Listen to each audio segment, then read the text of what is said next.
So today, we're talking about the principles of successful living, and it is Reverend Dr. Martin Luther King's the honoring of his birthday. And so I'm actually going to do two of his quotes to begin and end my talk today. And so I'm going to start with one that I had not heard before. It's people fail to get along because they fear each other. They fear each other because they don't know each other. And they don't know each other because they refuse to have conversations with each other. And we can't have successful living if we're not willing to communicate with each other, can we?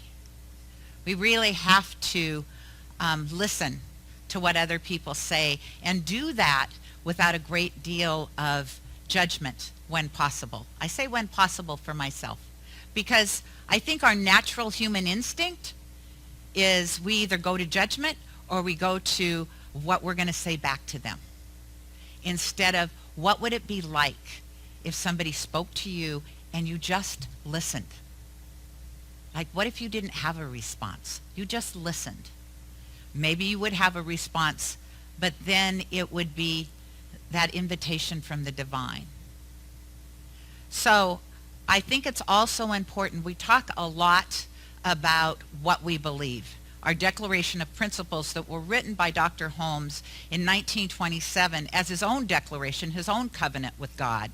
And it was actually what I believe.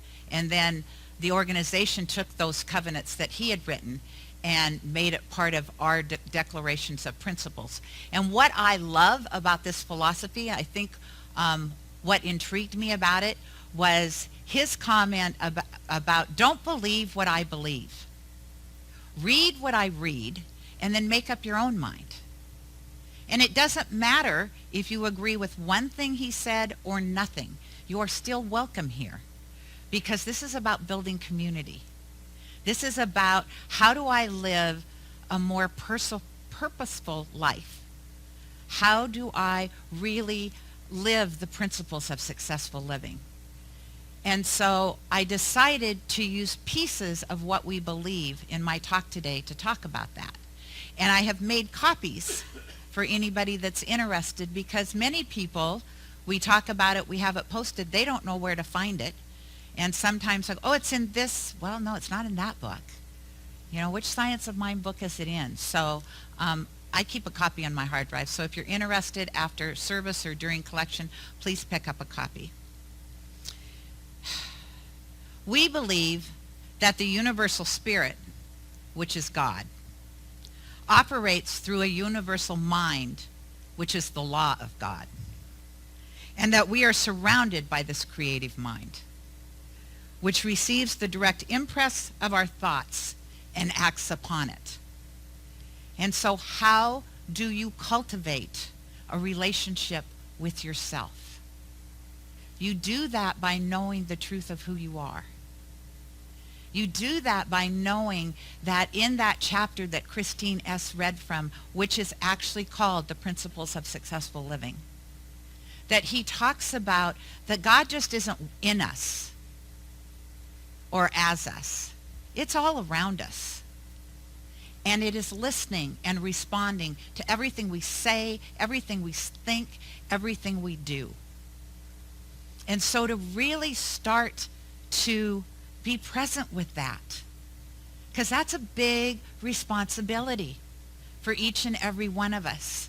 Like, if I'm God informed, am I going to get mad at my neighbor because he plays his music really loud at night? Or am I going to think, okay, what's a really good time I could put up with this? Like 11 o'clock, 12 o'clock? And then maybe go over and have a discussion and find out, why is it? By the way, it's not my neighbor. My neighbor doesn't play music. But just, to really think about, instead of the universe is against me, if the universe is always for you, what is it telling you in each opportunity, especially when somebody pushes one of your buttons? What is the universe telling you? It might be telling you it's time to look at yourself. It's time to do that deep dive into the self and find out, what is it that I could release, let go of, own as, boy, that's really my stuff. Here's one for me. I could get mad. I live in downtown Kent. If you have never been to downtown Kent, Amtrak, the train that transports people in on the Sounder, and freight trains go through Kent 24/7. Now, because it's downtown and it's got lots of these arms, they blow their horn, literally from one end of Kent to the other. I am not exaggerating. Come visit me sometime. One end of Kent to the other. And it's like people, I imagine, who live in Des Moines or in parts of Burien, and they have the airplanes flying over their house. You either learn to live it and accept it as part of your reality, or you move. Because here's what's not going to change. The airplanes are not going to quit flying over your house if you live in Burien and Des Moines. And the trains are not going to quit running through Kent. And so for me to waste my time and my energy complaining about the trains, kind of pointless. Now, I could join what did I say I was going to join? The city council, to see if we could make Kent a quiet zone like downtown San Diego. Except I haven't done that because I don't want to be on the city council, so I've decided to zip it. Oh, thank you. You don't live in Kent, but thank you. We believe in the direct revelation of truth through the intuitive and spiritual nature of the individual, and that any person may become a revealer of this truth who lives in constant, close contact with the divine. So how do you develop your spiritual muscle? How do you stay in close contact with the divine? It is realizing that, yes, meditation is great, because what happens during meditation, we're quiet. And we can hear that still small voice when we're quiet. But you know, other times you hear that. How many of you have gotten a message in the shower? Or when you bother to drive in your car by yourself without any music on? Right? There is something about the car, the movement of the car, hearing the engine. There's something about that warm water. There are many, many places God speaks to you, mostly all the time. And like our 60,000 thoughts that we're not aware of, most of the time we're not listening. And so the real gift is to understand and to listen. When something pops into your head and you're in the middle of a prayer circle, that's God. That's a reminder. And it may look like a to-do. And some people may say, well, that's not God, that's you. No, because if it was me, I would have thought of it way before. That inspiration in that moment is that divine essence. Like in Susan's meditation, I told her, I was sitting in meditation, she took us deep, I was ready to go deep, and I heard, you want to make flashcards for your talk instead of walking back and forth to the podium to read the quotes. That's distracting. So I was like, can I do that in 10 minutes? No. That was my ego telling me no, not God. Because there is no time and space in God. But I got up because this was a brilliant idea and I hadn't thought of it. I hadn't thought of it. So it's paying attention, because that divine essence truly is speaking to you all the time. In meditation, yes, absolutely. And other times when you pay attention, just listen. We believe in the eternal goodness, the eternal loving kindness, and the eternal givingness of life to all. So how do we become more open to our good?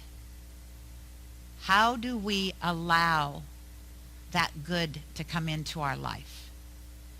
again, in that chapter, he talks about you cannot focus on your limitations and swear by them and talk about them and tell everybody about them. You're living your limitations. If you want to live your abundance, you need to start talking about the abundance in your life. And we all have it. Little things that we may just take for granted. How many people here sleep in a bed at night? That's something to be grateful for. How many of you live where there's no trains or airplanes? That's something to be grateful for. I'm serious. You have no idea. When Paul and I go on vacation, the first thing we say when we lay our head down in bed is, oh, it's quiet. It's quiet. You don't know what you miss till you don't have it. And so there's many, many things you can be grateful for. Courtney's sitting there right now being grateful that the San Francisco 49ers have won the game today. I'm trying to cancel her out. But, yeah, I know. She's a fan. I'm not. Right? And so it's our consciousness, our belief. And Courtney and I really have, just so everybody knows, we have no control over that game. You know who's got to believe they're going to win? The players and coaches on the field. They're the only ones that have to believe they're going to win or lose. She doubts me, but it is true. I can see it in her eyes. It's not true. She's got all of her 49er stuff on. And, how can you be grateful? Especially when life might not be a bed of roses. So I'm going to share something. I don't know that Beth has had an opportunity to talk to anybody about it yet. Okay, good. So we are going to put up a Genesis Love Garden of Love bulletin board. And it's going to be that bulletin board that we've used for business cards and stuff. We're going to take that down and it's going to be decorated. And what that is going to be is, if you are somebody who, it doesn't matter if you come here all the time or not, but if you are somebody and you're listening to me and you're listening and I'm saying, be grateful, and you're like, I can't right now, then we want you to fill out a card to say, I am willing to talk to somebody. I'm willing to have somebody come to my house and be with me. I'm willing to have somebody go buy me groceries. I am willing because right now I feel all alone. And you put that card up on the bulletin board, and the rest of us that can maybe offer assistance, be it rides, be it prayers, be it food, whatever their request is. Maybe they just want somebody to listen to them. We will take a picture of that or write it down. We want the card to stay up on the board. Pardon? Oh, it's going to be a flower. That's right. So it's going to be petals on. So you did. Oh, yay. So it's going to be, buds on the flower. And then when the person is like, okay, that's enough love. Really leave me alone right now. Or they have shifted in consciousness. That's what we're going to know. That they have shifted in consciousness and they've healed from whatever it is that they were asking the request for. They take their petal down. So you put it up, you take it down. And so that's a way for us to stay in that energy of community and to stay in that flow of love. Because what we realized was with Mike Kuntz, not everybody's on Facebook, right? And so not everybody knew about Mike. They didn't know he was ill, and they didn't know that he had transitioned. And so it's important as a community that we are here for each other. That's what building community is all about. Somebody said, how do I explain Genesis to people? And now I've got your answer. We are a community that supports and loves each other unconditionally. A spiritual center. And so, that in my heart is why we're here. We believe in our own soul, our own spirit, and our own destiny. For we understand that the life of all is God. And that gets back to the same thing. It's having a positive mindset, and it's not always easy. I had a dear friend say to me, what she appreciated about me most was that I seemed like I was always in a good mood. And I will say 80% of the time, you good with that? Okay. 80% of the time, I am. I have my moments. We all do. My moment yearly is Christmas Day. That's a big moment for me. And I spiraled, I mean, literally crying on Christmas Day. And so we all have moments. The thing that we also have is each other. Because not all of us are blessed with spouses. Some of us aren't blessed with friends other than this group of people right here. And some of us just need a like-minded support group, even though we might have those other things. And so to keep a positive mindset, you need to hang out with people that are positive. If you're hanging out with people that are complaining most of the time, I will guarantee you, you are complaining most of the time. Because that's the vibration that you're attracting to you. And so look at people around you. And if you want to shift your consciousness, then start, you don't have to give up your old friends. Start to be more positive. You know, I have a friend and somebody asked her, much like my friend asked me, ask her, how can you be so positive? She was in college, going through tests, you know, all of that college drama. And she was always happy. And her friend said to her, how can you always be happy? And her response was, I choose to be. Because truly, most of the time, it's a choice. So you get to choose. We believe that heaven is within us and that we experience it to the degree that we become conscious of it. And so for me, what that means is you have to accept your fears. How many of you here have a fear and you know exactly what it is? Right? Everybody does. How many of you let that fear stop you? Okay. Don't. I'll be Bob Newman, you know, when he was the psychiatrist. Stop it, you know, stop it. And seriously, you know, we can laugh, and seriously, don't. Do not let your fear stop you, because what you're doing is you are stopping yourself from being the person that God put you here to be. That divine essence within you has put a spark in you, whatever that spark is.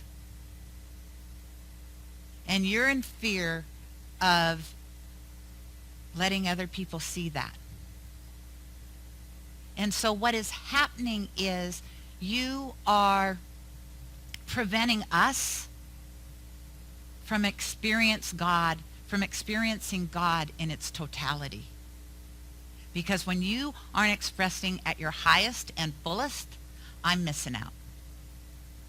Forget that you're missing out because your fear is stopping you. But think about all the people that you could share whatever it is with. Think what they're missing out. Your brilliance, your knowledge, your humor, your love, your compassion. And so, yes, you have fears. And we have practitioners and ministers here that will sit with you in a session, if you choose, not after service, but if you choose to have a session with a practitioner to talk to you about that. Now, some of you may have noticed there are practitioners and ministers who have raised their hands. You know who they'll see? A a practitioner or a minister. Because that's the only way you are going to dispel a fear that you have. Because fear comes from not the reality of now. Fear comes from some story you have told yourself or you have been told back,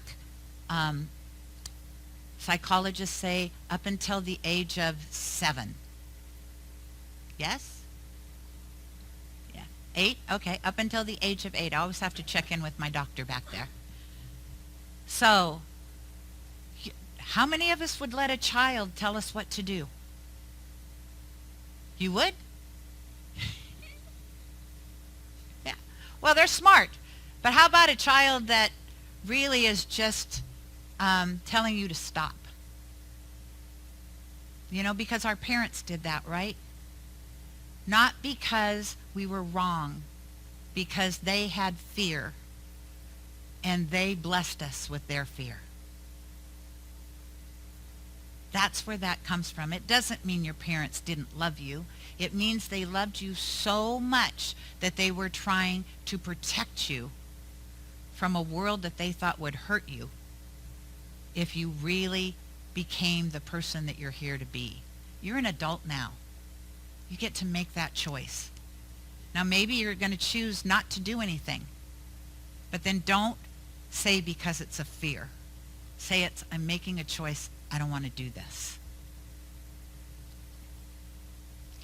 We believe in the incarnation of the Spirit in everyone, and that all people are incarnations of that Spirit, of that one Spirit.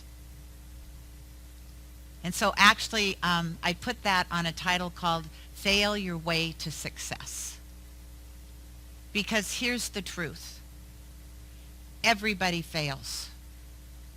Michael Jordan has talked about all you see in the highlight reels are when he's making the shot, or if he really drastically misses one. And it's a clunker. They seem to put that on ESPN also. Most of the time, all you would see is his shots, and you would think, what? He never misses. He missed a lot in his career. It's just that nobody wants to show that on TV. They want to show the successes. Edison failed many, many times. Different sources say different numbers of times until he finally created the light bulb. Everybody fails. A failure is somebody who doesn't get up. As Brene Brown would say, you are in the arena because you love life and people that much. If you're not in the arena, you're sitting in the stands. And who wants to be in the stands? Sometimes we take a break. Most of the time, you want to be in the arena. You want to be engaged with your life, however that looks, however that feels. And so the last one is, we believe in the immortality and the continuity of the individual soul forever and ever expanding. So whatever you're doing, however smart you think you are, keep learning. Do you realize that I was able, by myself, to create a new website? That challenged every neuron in my brain, synapse or whatever those little things are, and I did it. And what is great about our new website is it is so interactive. When I got an email from somebody that said, I want to come to Johanna's meditation, this home bath this afternoon, and she's got it from noon to 1, and you've got it from 1 to 2. And I went, I do? So I can check my calendar on my phone, and I did, and I edited it to change it from noon to 1, and my calendar updates the website. Who knew?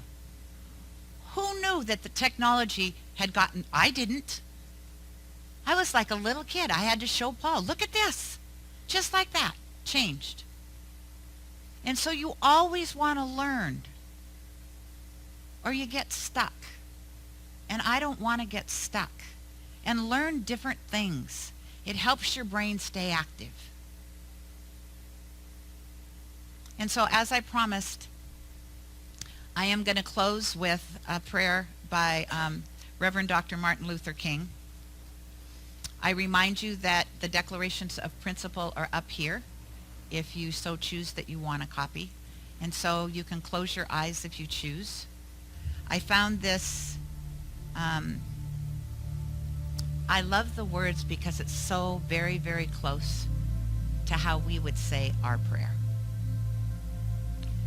Thou eternal God, out of whose abundant power and infinite intelligence the whole universe has come into being, we humbly confess that we have not loved thee with our hearts, souls, and minds, and we have not loved our neighbors as Christ loved us. We have all too often lived by our own selfish impulses rather than by the life of the sacrificial love as revealed by Christ. We often give in order to receive. We love our friends and hate our enemies. We go the first mile, but dare not travel the second. We forgive, but dare not forget.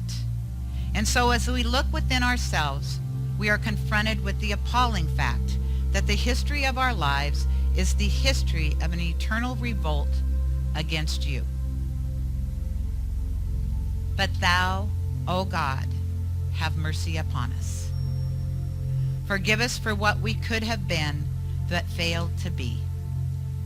Give us the intelligence to know your will. Give us the courage to do your will. Give us the devotion to love your will. In the name and spirit of Jesus, we pray. Amen.